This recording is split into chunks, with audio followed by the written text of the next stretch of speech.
To say if we introduce identity cards, which after all, large numbers of countries in the world have, that this is an authoritarian act is absurd. It is truly absurd. Lots of other countries do have ID cards, but in most cases they were forced onto the people by authoritarian dictators like Napoleon. ID cards were introduced to Britain during the Second World War. Churchill regretted taking our dearly valued liberties and promised to scrap them once the war was over, but he lost the post-war election before he could, and the incoming Labour government kept them on. The information on the cards shot up, and police began to demand them from people at random. In 1950, Harry Wilcock, an ordinary man from Leeds, took a stand. The police ordered him to show his ID card, but he refused and said, "I am a Liberal and I'm against this sort of thing." He was arrested, but fought his case to the highest court in the land. And as the cards were so hated, he became a national hero. The judge ruled that to demand an ID card from all and sundry has turned law-abiding citizens into law-breakers.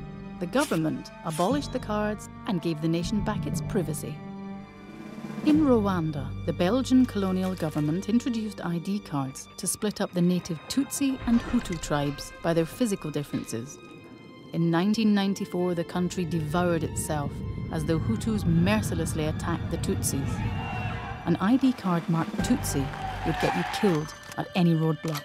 As everyone had an ID card, it made the genocide incredibly efficient, and nearly 1 million lives were taken in only 100 days. The secret police in Soviet East Germany had a file on every man, woman and child, with their history from the cradle to the grave, which were used as a means of control. They couldn't computerize these records, as they didn't have the technology. If they had, it would look like the National Identity Register. There are distinct advantages in a national identity scheme that could not just help us disrupt terrorists and criminals. The fact that there was a biometric identity card system in place in Spain did not prevent the Madrid bombings. We know the bombers were very careful to carry ID. Mohammed Siddiqui Khan actually gave his ID to 3 of the other bombers to carry and made sure it was found at the scene. The card or the record doesn't have, terrorist stamped on it in yellow. These are just people. Mohammed Atta showed a perfectly valid passport when he got on board that flight, which he later flew into the World Trade Center.